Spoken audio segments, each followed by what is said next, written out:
Olá, seja bem-vindo ao videocast AFIA Endocrino Papers. Aqui lhe mostramos como se manter atualizado em endocrinologia, mesmo que você tenha pouco tempo para estudar. Meu nome é Ícaro Sampaio. Eu sou Luciano Albuquerque. E o tema hoje é creatina. Tudo o que o endocrinologista precisa saber.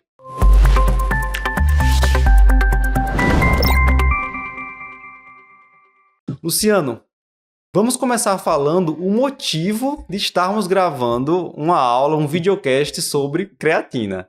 Eu tenho recebido constantemente perguntas dos meus pacientes no consultório sobre a suplementação de creatina.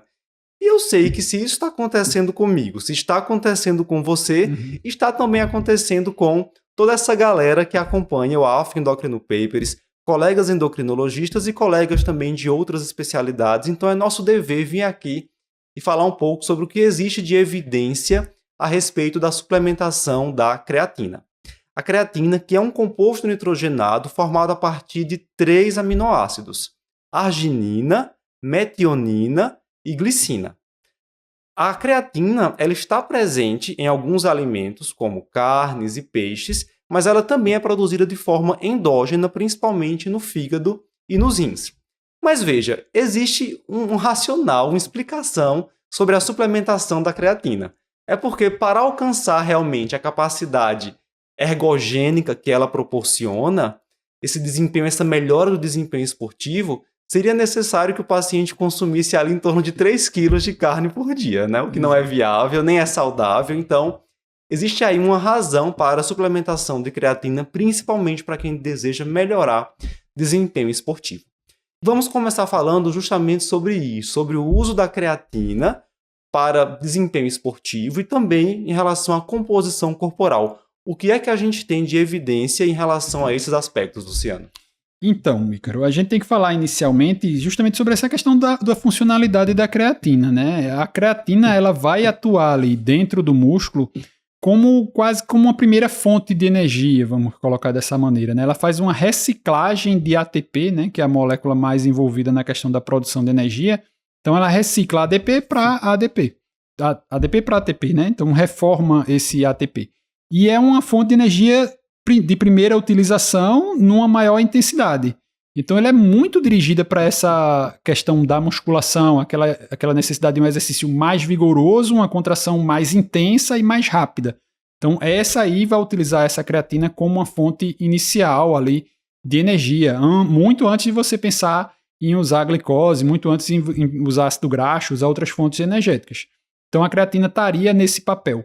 Além disso, ela pode ter um papel de tampão intramuscular, né? De você neutralizar uma parte do ácido que é produzido pela contração. Novamente, se você faz um metabolismo anaeróbio, você vai ter uma produção de ácido dentro do músculo e esse ácido vai ser tamponado em parte, um dos vários tampões que a gente tem, entre eles a creatina intramuscular. Então, isso garante que você vai possibilitar assim, mais contrações com menor incidência de dor, que a dor é um sintoma desse acúmulo de ácido dentro do músculo, né?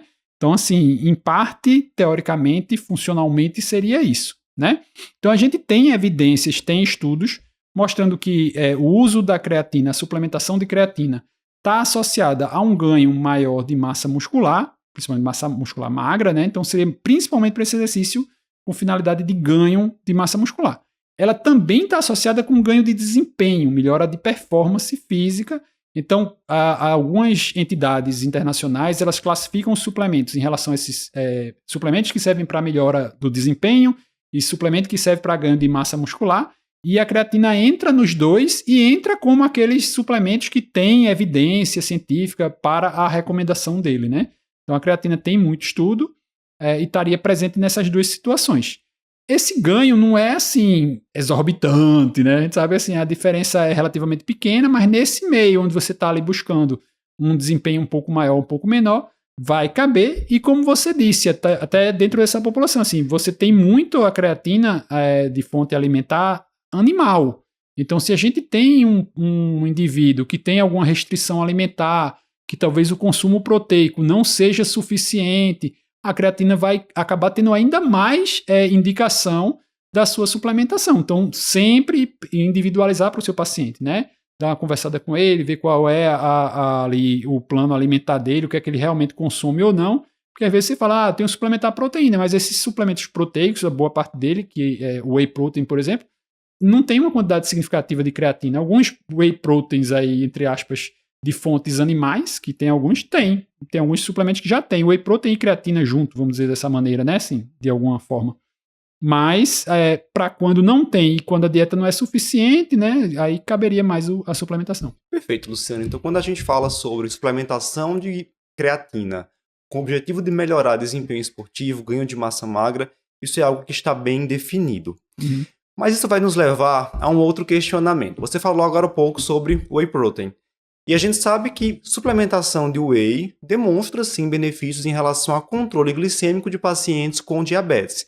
E já que a gente está aqui num podcast de endocrinologia, óbvio que a gente vai falar sobre a relação entre creatina e controle glicêmico, né? E aí surge um questionamento. A suplementação de creatina leva a uma melhora de controle glicêmico? Vamos lá. Existem alguns trabalhos que analisaram suplementação de creatina junto com atividade física e, obviamente, isso leva a uma melhora de controle glicêmico. Um dos mecanismos propostos é justamente aumentar a quantidade daquele transportador GLUT4 lá na membrana da célula muscular, facilitando assim a incorporação da glicose para o tecido muscular esquelético. Mas será que a creatina, de forma independente do exercício, também tem impacto em relação a parâmetros de controle glicêmico, em relação à glicemia de jejum, ou em relação a parâmetros de resistência insulínica?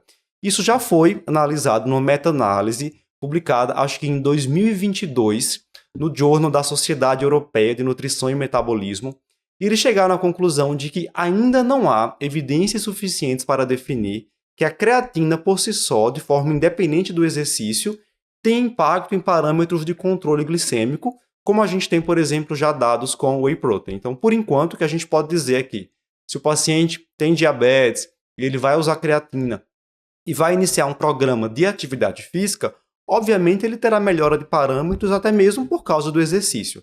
Mas a creatina por si só a gente não tem ainda essa evidência. Perfeito. A gente tem que pensar isso, Ícaro, direitinho, nesse contexto de você falar como é que é produzido esse nível de evidência, né? Então, assim, os grandes trials, ali, estudos duplo cego, randomizados, dificilmente a gente vai ter um N suficiente em estudo com creatina, em estudo com whey protein, porque o nível de financiamento, embora a gente sempre veja aí a indústria que move bilhões de dólares, mas isso é diluído entre vários fabricantes e ali o percentual, a margem não é tão grande, né? Então, assim, não tem ninguém ali que está muito interessado em patrocinar um estudo desse tipo, que são estudos que têm um custo muito elevado.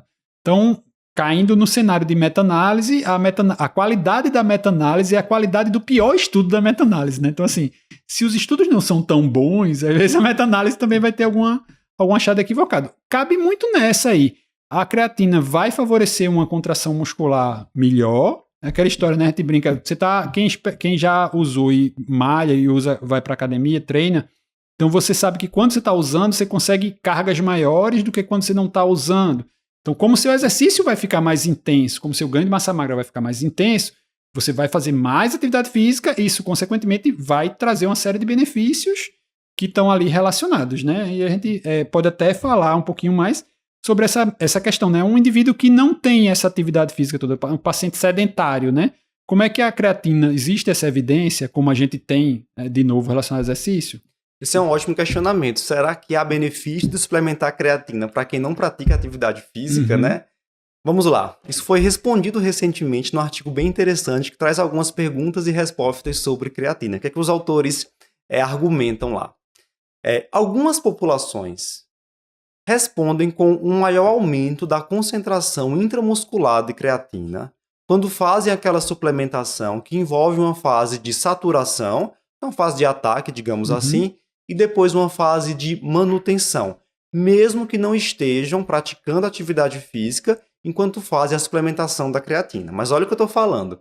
O parâmetro analisado é de aumento dos estoques intramusculares de creatina, principalmente populações que de forma basal já têm uma ingestão baixa de creatina. Exato.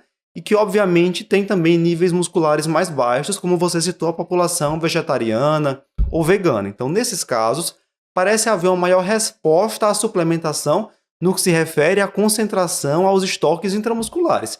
Eu não estou falando aqui que isso melhore de fato alguma coisa no desempenho no dia a dia dessa pessoa, mas melhora o estoque muscular. Se isso tem alguma correspondência clínica, não sabemos ainda.